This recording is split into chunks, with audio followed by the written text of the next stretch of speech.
Hello, unlimited friends. It's Zara back again with another question.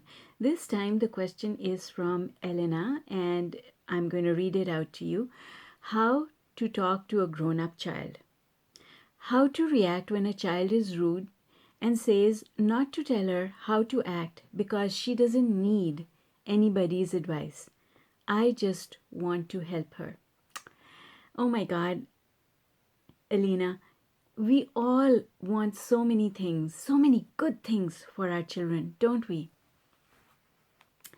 And the thing that our children want most from us is love. They don't really need our advice and they don't need our help at all. The way that we can help them the most is by holding the vibration of love steady. I know that you want to help her, and that is why you want to give her advice about how she should act. But the thing is, unless she comes to you and asks you for advice, that's a different thing. Because when she comes to you and she wants your advice, then she's open to hearing you. But if she doesn't come to you and you go to her, then you're just being annoying because she never asked you for your help because she doesn't think that she needs it. And nobody really needs your help because everybody has their own guidance and they have help from source. And whatever they need is available to them. Children can be completely self-sufficient if we let them be. We think we know better, but in reality, that's not true. You only know better based on what your belief systems are and the life that you have lived. Your child has not lived the same life, and your child does not have the same belief systems as you do.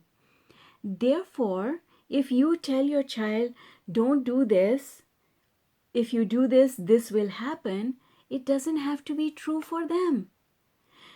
It's like saying, you know how different people have different physical ability? So let's say that your child has the capability to run a 9-minute mile. Does that mean that you also have the same ability? No, you don't. But the same thing applies with respect to everything else. Your ability to earn money is not the same as your child's ability to earn money. Your ability to be in a relationship is not the same as your child's ability to maintain a relationship. Your self-worth is not the same as your child's self-worth. We are different and we cannot assume on behalf of our children just because they are our child. We cannot assume. In fact, what happens is you can end up planting a negative belief within a child, and when you do that, you're actually hurting the child. So if a parent goes to a child and says, don't run on the ice, you're going to fall and break your leg. What they have done is they have planted fear in the child. Now the child might say, no, I don't believe you. I can run on the ice. However, the seed has been planted. Unless the child is wise enough not to accept that thought virus, you have communicated a thought virus to the child. And if they accept that thought virus, because the thought might go through their heads, what if my mother is right? What if my parent is right? And soon as they think that, they've allowed fear into their hearts. There could be another child who says, my mother doesn't know what she's talking about. My parents don't know what they're talking about. I know who I am, and I know I can do this. See, those two attitudes are completely different. One child has opened themselves up to falling on the ice, whereas the other child has opened themselves up to showing everyone what they're really made of. And so that's just a small example to show you that it's not our job to offer advice, because our advice is based on what we have observed in the world. And we don't want those things, a lot of times we don't want those things to be true for our children. In fact, our children are capable of finding a better way. All a child needs from a parent is the vibration of love. That's all. Unconditional love. A child wants to be loved unconditionally. What the child wants is support. Whether I make this decision or I make this decision, I want my parent to stand by me. That's all. I want my parent to think that I am perfect exactly the way I am and with all the choices that I'm making in life. Because soon as you begin to give advice that was not asked for, you are becoming conditional towards the child. And nobody wants that. You don't want that. You don't want that from your loved ones. You don't want that from your children. You don't want that from your parents. You don't want that in any relationship. We don't want our relationships to be conditional. And when we give advice that was not requested, we are basically, there is a possibility that we might become conditional. Because see what's happening, as even as you asked the question, what's happening in your vibration is you're calling the child wrong. Why did she behave this way? Why was she rude to me?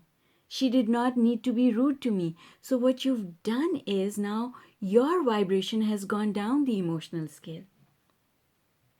You're not feeling good and you become conditional, because when you say that her behavior was inappropriate, that means that now you're withholding your love. In some way, shape, or form, you are withholding your love because you don't like the way she behaved. And when you do that, the child picks up with their little antennas, the child picks up the fact that your love is no longer pure. Your love is tainted. It's tainted with the condition. You are now angry and upset and blaming the child. And when you're in that kind of a place on the emotional scale, you are not vibrating pure love towards your child. And your child can feel that. So when the child feels that, now the child wants to be rude, even more so than before. So the first time the child was rude because they want to be confident in themselves. They want to make their own decisions. They don't want a parent telling them what to do because you are not their guidance. They have their own guidance and they want to act in accordance with the guidance that they're receiving internally. But what you're telling the child when you give advice that was not asked for, what you're saying is replace your guidance, replace the impulses that you're getting from source with what I'm telling you. And the child's going to say, no, I don't want your advice. I have my own guidance. Why should I listen to you? And they would be right in saying that because they don't need your guidance. The best thing we can do for our children is to leave them alone. The best thing that we can do for our children is to let them form their own beliefs about how life works.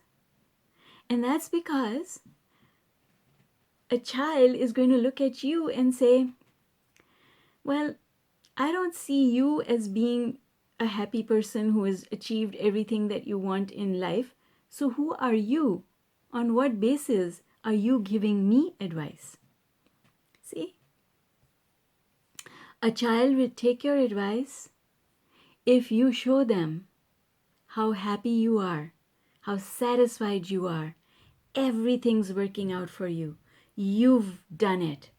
Then a child will respect you and a child will listen to you because you will have demonstrated that you used your guidance and created a good life out of it.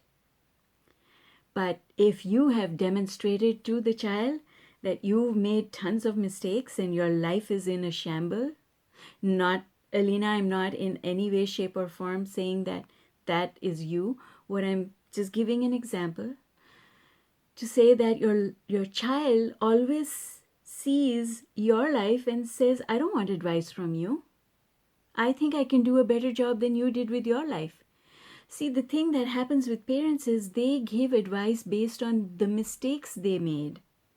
But your child doesn't have to make those same mistakes because your child's belief systems are different.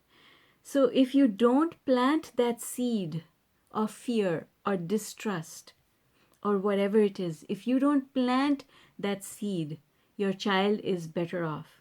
And that's why we should never give our children advice unless the child comes to you and says, I need help with this. What do you think? Okay.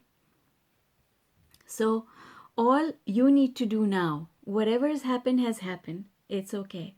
What you need to do now is forget who your child is at this point in time. Maybe they're in their teenagers, maybe they're in their young adulthood, doesn't matter. Stop thinking of your child the way your child is today and start thinking about your child as they were when they were 1 or 2 or 3 years old, when your love for them was pure. Send love to that child, the 3-year-old, and the 20-year-old will pick up the phone and call you. Send love to the 1-year-old, and the 20-year-old will come and give you a hug. Because it's the same person, and when they feel the vibration of your unconditional love, they will respond immediately. See, the thing is, when they were 1 or 2 or 3, they didn't have a history at that age. They did not have a history of behavior that we would have kept a record of, saying, you were rude to me then, and you were rude to me, and you said that to me, and you didn't do what I wanted you to do. At that age, our love for them was pure. And you need to reignite that love in your heart, send it to your child, and then see what happens. And that is the only thing that your child needs from you. Thank you so much for your absolutely brilliant question, Elena, and I hope that the response was useful. And I love hearing from you. Bring on the questions. Take care, and I'll see you later. Bye for now.